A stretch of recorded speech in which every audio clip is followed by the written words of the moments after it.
Hay decisiones que, bueno, lo cambian absolutamente todo. Hoy vamos a meternos de lleno en una de esas. Un momento preciso en el que una parte del cristianismo, pues, dio un giro de 180 grados.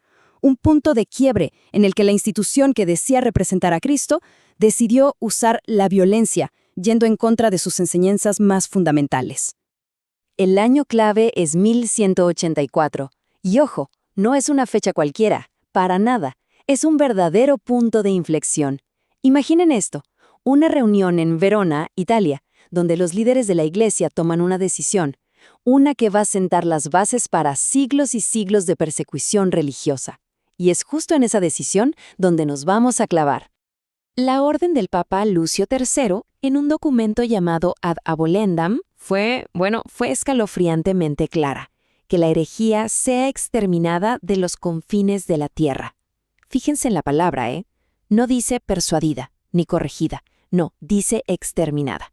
Esa palabra por sí sola ya nos dice la gravedad de lo que estamos analizando. Y aquí está, digamos, el corazón de este análisis.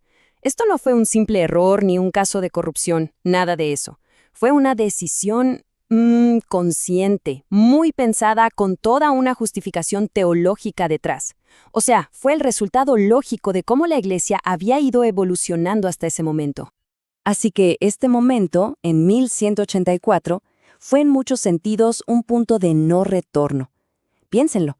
Fue la primera vez que la Iglesia como institución hizo de la persecución violenta una política oficial, sentando un precedente que duraría, pues, los siguientes 700 años.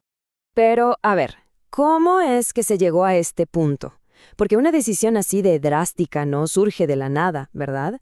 Nació en realidad de una crisis de autoridad profundísima que la Iglesia estaba enfrentando en ese momento. Esta línea de tiempo lo resume perfecto. Miren, primero, en 1073, la Reforma Gregoriana concentra todo el poder en el Papa. ¡Boom! Poder centralizado. Luego, durante el siglo siguiente, empiezan a surgir movimientos como el catarismo que, claro, desafían directamente su autoridad. Y mientras tanto, la Iglesia empieza a poner en orden sus propias leyes. ¿Nos damos cuenta? Se estaba cocinando la tormenta perfecta. Y es que los desafíos eran existenciales para la institución. Los cátaros, por ejemplo, en el sur de Francia, habían creado casi una iglesia paralela. Los valdenses, por su lado, predicaban volver a la pobreza, lo que era una crítica directa no a la opulencia de la iglesia. Y lo más importante, los métodos de siempre, como la predicación o los debates, simplemente ya no estaban funcionando. Desde la perspectiva del papado, estaban perdiendo el control por completo. Y bueno, cuando la persuasión falla, la iglesia eligió la fuerza. Y esa decisión se puso por escrito en un documento que, literalmente, cambiaría la historia. Ese documento es la bula papal Ad Abolendam. El nombre significa algo así como para abolir. Fue emitida por el Papa Lucio III y aquí está el detalle. Esta fue la primera política universal y sistemática para perseguir herejes. Ya no era cosa de una diócesis aquí o allá, no. Se convirtió en una obligación para toda la Iglesia. Y el proceso que establecieron fue, brutalmente sistemático. Miren, paso 1, cualquiera podía denunciar a alguien. Paso 2, los obispos estaban obligados a investigar y rápido, o si no, se metían en problemas. Paso 3, el acusado casi no tenía cómo defenderse. Y el último paso, la pena, servía como un ejemplo público para meterle miedo a todos los demás. Básicamente convirtieron la persecución en una máquina eficiente. Ok, pero ¿cómo justificas algo así teológicamente? Pues la Iglesia no lo vio como una contradicción, para nada. Para ellos era una evolución lógica, y de hecho construyeron todo un andamiaje teológico para legitimar esta violencia. Y aquí es donde vemos el choque de dos mundos. Por un lado, se inventaron nuevas justificaciones. La herejía pasó a ser traición divina.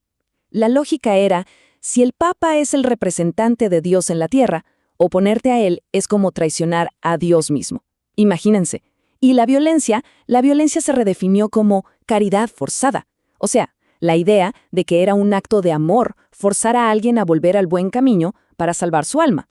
Y esto, claro, chocaba de frente con principios bíblicos fundamentales, como amen a sus enemigos, o la famosa frase de Jesús de que su reino no es de este mundo. Entonces, el punto clave aquí es este. Dentro de esta nueva lógica teológica, la violencia dejó de ser un pecado para convertirse en una herramienta pastoral. ¿Sí? Así como suena. Era un mal menor supuestamente necesario para proteger la unidad de la Iglesia y salvar almas de la contaminación de la herejía. Un acto de amor, por más retorcido que nos parezca hoy. Y claro, esta decisión no se quedó en un simple papel. Su legado fue escrito con sangre y transformó la sociedad europea de formas, bueno, devastadoras.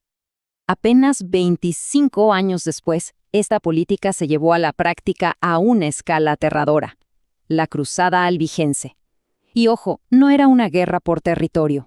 Era una campaña de exterminio religioso, dirigida específicamente contra los cátaros en el sur de Francia y ordenada directamente por el Papa Inocencio III. Hay una frase atribuida a un representante del Papa durante la masacre de la ciudad de Béziers que captura esta lógica brutal a la perfección. Cuando le preguntaron cómo distinguir a los católicos de los herejes en medio del caos, la respuesta fue: «Mátenlos a todos, Dios reconocerá a los suyos». Esa frase ilustra perfectamente la deshumanización que la bula Ad Volendam había hecho oficial. Y así, la decisión de 1184 nos deja con una pregunta que, la verdad, resuena hasta hoy. Más allá de la historia de una institución, nos obliga a reflexionar sobre algo mucho más universal. ¿Existe algún punto en el que una creencia, por más justa que se considere, pueda justificar el uso de la fuerza? La historia nos muestra los peligros de decir que sí,